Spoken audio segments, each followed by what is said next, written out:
고립된 섬에 드리운 따뜻한 그림자. 나영의 하루는 새벽의 차가운 공기 속에서 시작되었다. 이른 아침 8살 아들을 등교시키고 문을 닫으면 텅 빈 집안에는 고요함만이 맴돌았다. 그녀의 삶은 마치 오랫동안 손님 한 명 찾아오지 않은 고립된 섬과 같았다. 병원에서의 고된 노동, 퇴근 후 밀린 살림, 그리고 아들을 향한 헌신. 모든 것은 완벽한 기계처럼 돌아갔지만 그 안에는 나 자신이 들어설 공간이 없었다. 그녀는 늘 마음속의 공허함을 인지하고 있었지만 그 공허를 직시하는 것이 두려워 애써 외면하며 살았다. 그러던 어느 날 한 줄의 메시지가 그녀의 섬에 닿았다. 당신의 눈빛에서 슬픔이 느껴지지만 그 안에 제가 찾던 진실이 있어요. 그 말은 텅 빈 섬에 첫 발을 내디딘 따뜻한 그림자와 같았다. 제이슨이라는 남자는 프랑스 파리에서 유엔 산하 엔지니어로 일한다고 했다. 그의 프로필에는 아이와 함께 웃는 사진, 고급 아파트 창밖으로 보이는 도시 풍경, 그리고 무엇보다 자신의 깊은 슬픔을 담은 듯한 글들이 가득했다. 그는 나영처럼 아내를 잃고 홀로 아이를 키우는 싱글 대디라고 했다. 자신과 너무나 닮은 처지. 나영은 생전 처음 느껴보는 깊은 공감에 마음의 빗장을 스르륵 열었다. 그는 절대적으로 친절했다. 매일 아침 오늘도 힘내요, 나영. 당신을 생각하며 하루를 시작해요. 라는 메시지로 그녀의 하루를 열었고 밤에는 그녀가 가장 좋아하는 커피 취향을 기억하고는 이 커피를 마시며 당신 생각을 했어요 라고 말했다. 사소한 대화 속에서조차 그녀의 감정을 먼저 헤아려주는 그의 세심함은 메마른 나영의 마음에 단비처럼 스며들었다. 그는 나영이 병원에서 힘든 하루를 보냈다고 하면 괜찮아요, 나영. 제가 당신의 어깨가 되어줄게요. 힘들 때는 언제든 기대세요. 라고 말했고 나영은 정말 그에게 기댈 수 있는 든든함과 따뜻함을 느꼈다. 제이슨은 그녀가 가장 힘들었던 순간마다 나타나 그녀의 손을 잡아주었다. 그는 물리적으로 멀리 떨어져 있었지만 그 어떤 사람보다 가까이 있는 것처럼 느껴졌다. 그는 나영의 외로움을 파고들어 둘만의 완벽한 안식처를 만들어주었다. 안식처에 드리워진 감정의 덫. 관계가 무르익자 제이슨은 나영을 위해 작은 선물을 준비했다며 그녀의 가슴을 설레게 했다. 그러나 며칠 후 그녀의 설렘은 불안으로 바뀌었다. 택배회사를 사칭한 전화가 걸려와 세관 통관 문제가 생겼고 벌금 300만 원이 필요하다는 것이었다. 나영은 황당했다. 왜 내가 이걸 내야 하지? 라는 이성적인 의문이 들었지만 그때 제이슨에게서 온 메시지는 그녀의 이성을 마비시켰다. 나영, 정말 미안해요. 당신을 생각하며 준비한 선물인데 이런 문제가 생기다니. 당신마저 저를 믿지 않으면 전 정말 혼자예요. 그는 돈을 요구하면서도 미안하다, 죄송하다는 말을 반복하며 나영에게 죄책감을 심었다. 이는 돈 문제가 아니라 사랑과 믿음을 증명하는 문제로 둔갑되었다. 나영은 돈을 보내는 것이 아닌 그에 대한 자신의 진심을 증명하는 행위라고 스스로를 납득시켰다. 내가 이 사람을 믿지 않으면 그는 정말 외톨이가 될 거야. 그녀는 사랑이라는 감정에 사로잡혀 망설임 끝에 돈을 송금했다. 그 순간 그녀의 따뜻했던 안식처는 덧없이 흔들리기 시작했다. 고통의 늪, 그리고 깨달음의 조각. 첫 번째 송금 이후 제이슨의 요구는 더욱 빈번해지고 금액은 커져갔다. 아들이 다쳤다는 급박한 상황부터 국제적인 비리로 인해 자신이 억울하게 공사 대금을 받지 못했다는 복잡한 사연까지. 그의 말에는 언제나 나영의 도움이 아니면 큰 위기에 처할 것이라는 절박함이 묻어 있었다. 나영, 우리 아들이 당신이 아니었다면 어땠을지 정말 상상도 하기 싫어요. 당신은 제 유일한 희망이에요. 나영의 마음은 이미 되돌릴 수 없는 상황에 놓여 있었다. 내가 아니면 누가 이 사람을 도와주지? 나는 그의 희망인데. 지금까지 쓴 돈도 너무 아깝잖아. 그녀는 이성과 감정의 경계선에서 끝없이 비틀거렸다. 그녀의 통장 잔액은 바닥을 향했고 은행 대출과 카드 대출로 빚더미에 앉게 되었다. 절망의 끝에서 문득 그녀의 머릿속에 오래전 법륜 스님의 말씀이 스쳐 지나갔다. 내려놓으면 괴로움에서 벗어납니다. 내려놓지 못하는 것은 간절한 바람이 있기 때문입니다. 그 바람이 집착이 되고 괴로움이 됩니다. 나영은 깨달았다. 자신이 이 관계를 놓지 못하는 것은 그에게서 얻고 싶었던 완벽한 사랑이라는 바람에 대한 집착 때문이었다는 것을. 하지만 이미 현실은 그녀의 발목을 잡고 있었다. 차가운 그림자 마지막 확인. 나영이 전 재산과 대출금까지 탈탈 털어 마지막 3억 원을 송금한 뒤부터는 제이슨에게서 연락이 끊겼다. 처음엔 일이 바쁜가 보다, 잠시 네트워크가 불안한가 보다 생각했다. 설마 하는 불안감이 성광처럼 스쳤지만 지난 수개월간 그가 보여준 절대적인 친절과 따뜻함이 그 의심을 순식간에 집어삼켰다. 그럴 리 없어. 그는 나를 사랑해. 그렇게 되뇌며 그녀는 잠이 들었다. 하지만 하루가 지나고 이틀이 지나고 사흘이 지나도 제이슨의 답장은 오지 않았다. 사랑하는 나의 희망, 나영이라 부르며 매일 아침을 열던 그 다정한 메시지들이 완전히 멈춰버린 것이다. 첫 번째 확인, 그녀는 무너지는 가슴을 부여잡고 그의 인스타그램 계정을 찾았다. 계정 비활성화. 그의 이름으로 검색되는 모든 프로필 사진은 마치 뿌연 재고 사진처럼 희미해 보였다. Are you okay? Please reply. 몇 번이나 보냈던 절박한 메시지들만 텅 빈 화면에 홀로 남아 반짝였다. 그녀의 손가락을 타고 흘러내린 뜨거운 눈물이 스마트폰 화면에 번져 모든 진실을 왜곡된 빛으로 반사했다. 두 번째 확인, 그녀는 그가 보내주었던 파리의 풍경 사진들을 다시 들여다보았다. 파리 유엔 산하 엔지니어라는 직함, 매일 조깅을 하던 센 강변의 사진. 그녀는 그제야 덜컥 겁이 났다.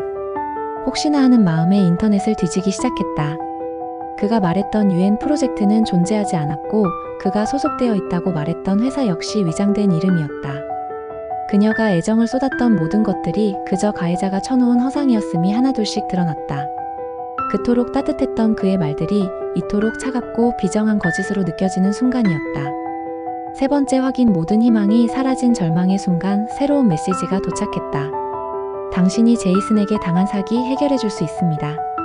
제이슨과 함께 일했던 해킹 전문가를 사칭한 또 다른 인물이었다. 당신이 제이슨에게 보낸 사진과 개인 정보들을 우리가 모두 가지고 있습니다. 우리가 당신을 도와줄 수 있지만 이를 위해서는 먼저 수수료를 보내야 합니다. 나영은 충격에 휩싸였다. 자신을 사랑한다고 말하며 주고받았던 사적인 정보들이 이제 자신을 향한 칼날이 되어 돌아왔다.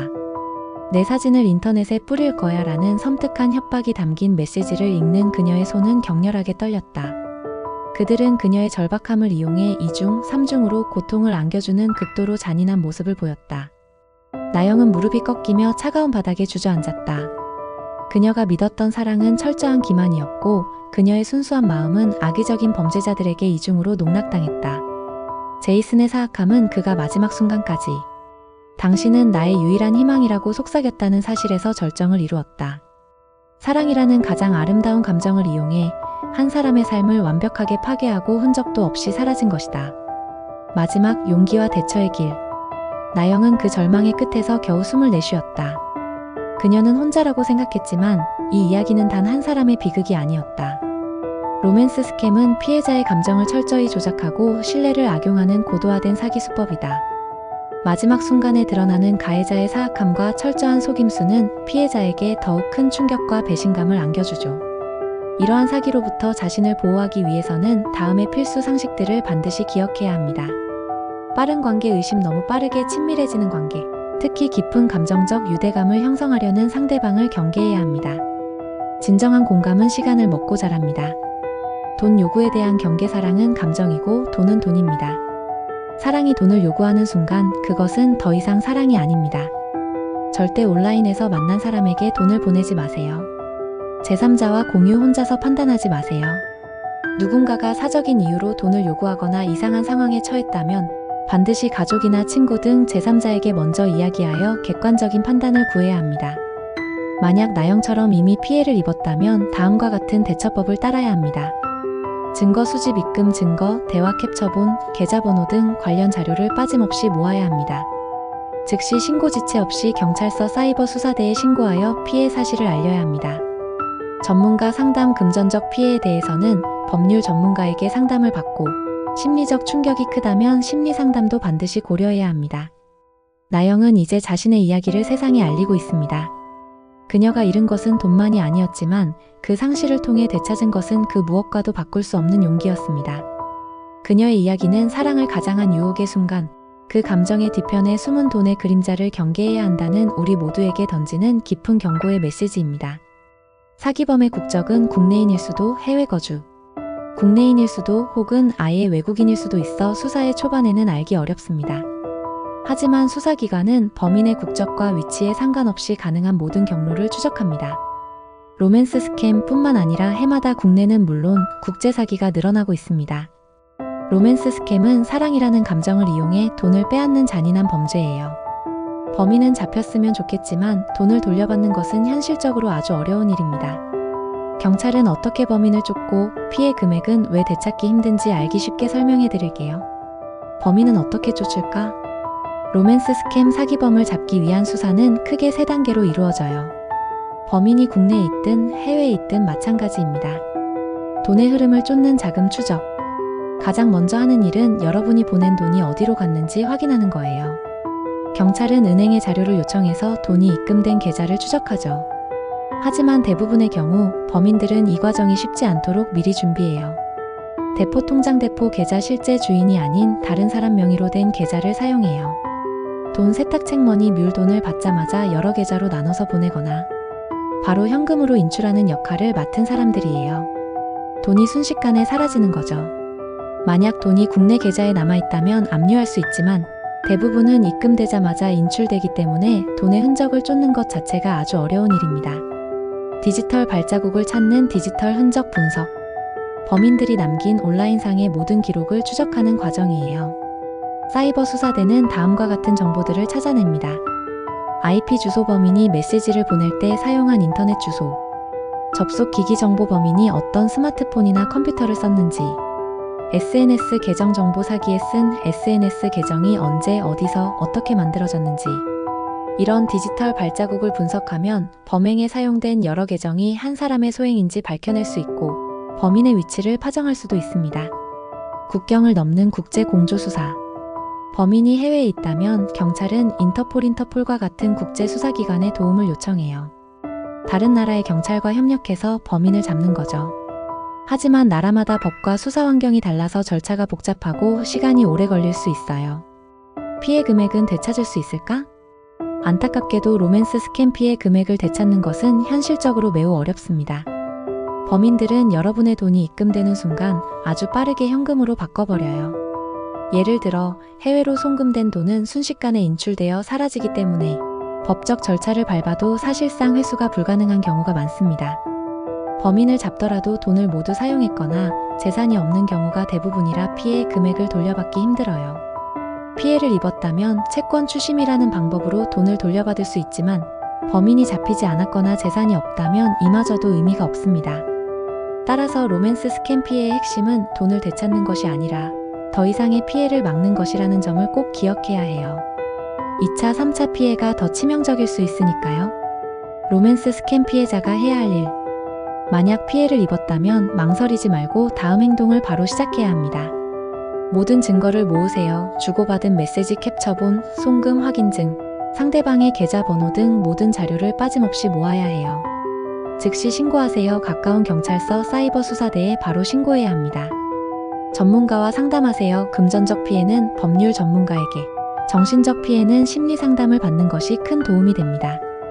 가장 중요한 것은 자신을 탓하지 않는 거예요. 여러분은 좋은 사람이었기 때문에 그들의 교묘한 수법에 속은 것뿐입니다. 이 이야기는 낭만적인 비극이 아닌 잔인한 현실입니다. 가장 따뜻한 가면 뒤에 숨은 지옥의 민낯을 기억하고 이 글이 당신의 소중한 삶을 지키는 방패가 되기를 바랍니다. 차가운 현실 속에서 따뜻한 위로를 찾다 절망에 빠진 모든 이들에게 작은 등불이 되기를 기원합니다. 피해자들의 안녕을 진심으로 바랍니다.